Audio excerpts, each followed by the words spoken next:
Shalom, shalom a todos, bom dia. Como prometido, nós vamos falar hoje sobre ainda a Parashá Noá, né?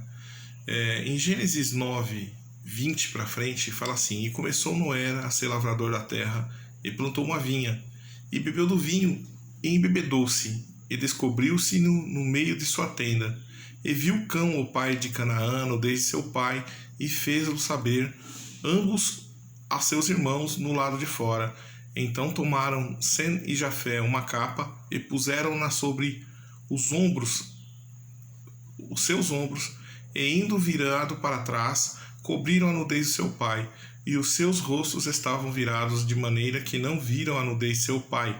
E despertou Noé do seu vinho, e sobre o que os seus filhos menor lhe fizera, e disse: Maldito seja Canaã, servo do servo de seus irmãos. E disse: Bendito seja o Senhor Deus de Sem e Jafé, e seja-lhe Canaã por servo.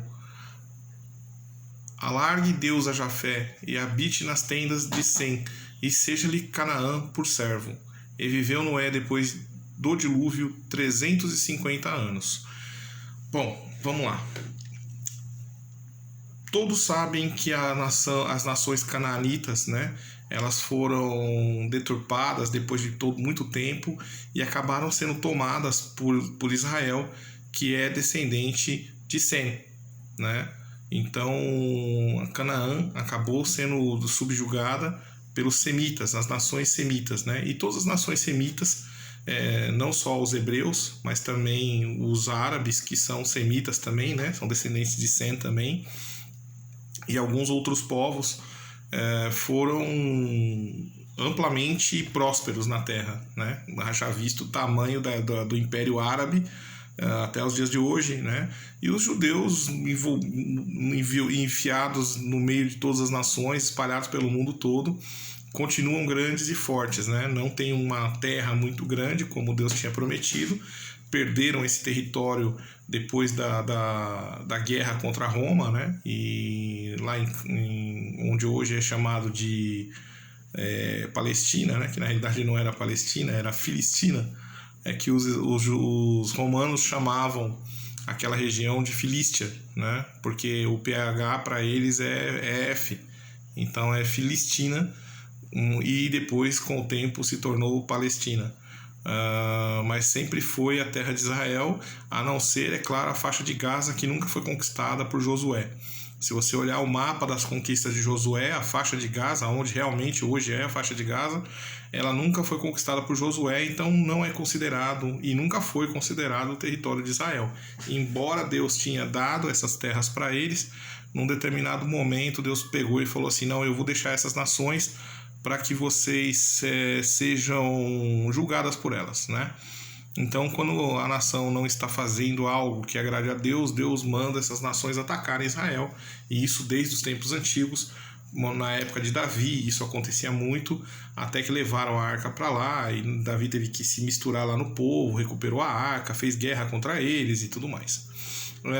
Nós temos também aqui a causa disso. A causa disso foi exatamente esse ato de Canaã, que viu seu pai nu, e ao invés de cobri-lo ou simplesmente ficar quieto, saiu fazendo fofoca, né? E literalmente ele conseguiu fazer fofoca para o mundo todo, para todas as pessoas do mundo. Porque a hora que ele falou para os dois irmãos dele, só tinha 7 ou 8 pessoas no mundo, ele conseguiu fazer fofoca para o mundo todo. Foi o maior fofoqueiro da história. Então nós vemos também que no momento de ira, o pai amaldiçoou o filho. E essa maldição perpetuou por toda a Bíblia. Se você analisar, as nações que são descendentes de Canaã são sempre subjugadas. São nações que sofrem até os dias de hoje. São nações que muitas delas desapareceram, né? E ele fala para Jafé, né? Para ele que Deus alargasse a Jafé. Se você pegar a história dos impérios, o Império Persa era descendente de Jafé, o Império Romano era descendente de Jafé, o Império Grego era o descendente de Jafé. Até hoje, né, essas grandes nações que hoje são descendentes desses povos, elas têm territórios praticamente no mundo todo, né? Então, se você analisar isso, a palavra de Deus vem se cumprindo até os dias de hoje, e principalmente não só essa palavra do Eterno, mas também a palavra de Noé. A maldição que Noé jogou sobre o filho perdura até os dias de hoje.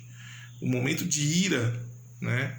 É por isso que esse capítulo da Parashat, ela fala muito de ira. E hoje eu quero falar para vocês uma parte da Parashat de Bereshit, que é a Parashat da semana passada. Depois da Simchat Torá. A Parashat Bereshit, ela fala uma coisa muito interessante, que é sobre Yeshua. Vamos lá. Lameque, na Parashat Bereshit, para vocês entenderem um pouco mais essa Parashat, o que eu quero falar sobre ela, lá em Gênesis capítulo 2, 26 e 31, havia um homem que estava caçando, chamado Lameque. Ele era descendente de Caim. E Lameque, ele pega e fala assim: olha, mulheres de Lameque. E a Bíblia fala que ele tinha 2 mulheres e tinha 2 filhos, um chamava Tubal e o outro Tubal-Caim. Ou Tubal-Caim e mais um outro filho. E aí ele já estava meio cego por ser velho e tudo mais, e foi caçar com os filhos. E aí ele viu algo se mexendo, e segundo um outro livro, que não é um livro tradicional bíblico, ele era da Mishnah, mas hoje esse livro você pode encontrar ele, chamado Livro de Jafá, que também é chamado de Livro dos Justos. Ele, neste livro, ele pega e fala que no livro de isso mesmo, no livro de Jazar, o Livro dos Justos, capítulo 2, versículo 26 e 31, diz que Lameque estava caçando com seus filhos, e muito jovem, né, Tubal, Caim. Lameque estava muito velho e não podia ver muito bem. Aí Caim veio contra eles à distância, e Tubal, achando ser um animal, pediu para Lameque atirar a flecha, né? E o arco e a flecha acertou Caim e matou Caim. Então a Bíblia não descreve como Caim morreu, mas a Bíblia fala que aquele que ferisse a Caim, né, que Caim seria vingado 7 vezes, né? E nós vemos aqui depois um protesto de Lameque no Antigo Testamento, lá em Gênesis, no comecinho de Gênesis, aonde ele simplesmente pega e fala assim, que Lameque seria vingado 70 vezes 7, porque ele tinha matado um homem e um mancebo por ser ousado. Segundo esse livro de Jazar, ele teria acertado essa flecha em Caim, perdido a cabeça e acabou matando o próprio filho Tubal, né?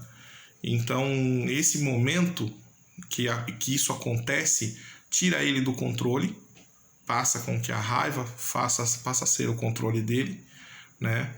E ele mata a Caim com uma flechada no peito, e mata também depois o seu próprio filho.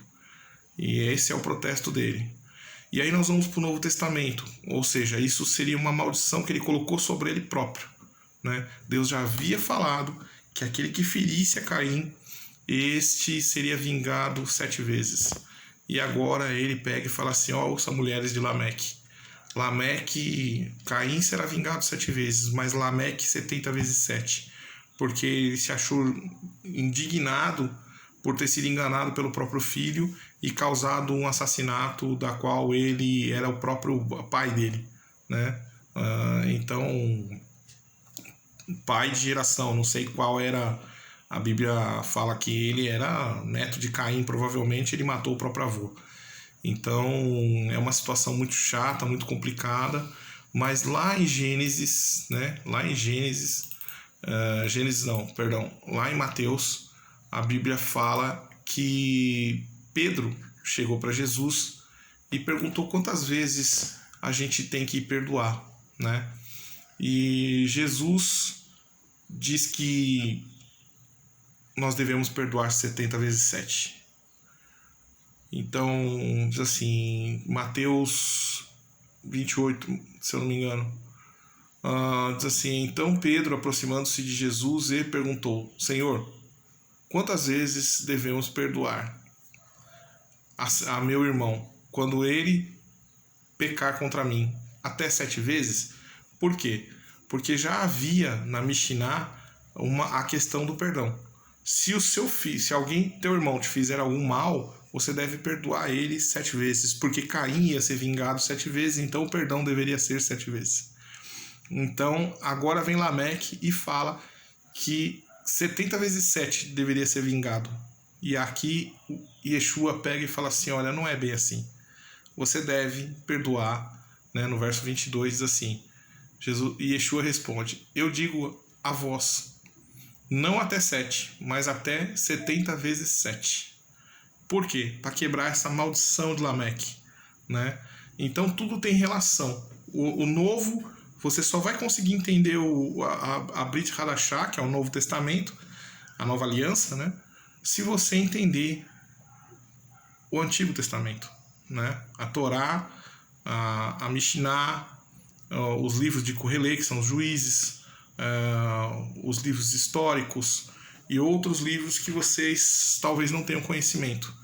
Então nós precisamos entender que por causa de um acidente houve uma maldição, né? Duas maldições aqui, nós estamos falando de duas maldições e de perdão. Nós estamos falando de uma maldição de Noé, que colocou sobre seu filho Caim, sobre seu filho Canaã, né? Que ele seria servo de todos os dos demais filhos. E nós temos também a questão desta maravilhosa passagem, né? Onde Yeshua fala, nós não devemos perdoar 7 vezes, mas 70 vezes 7.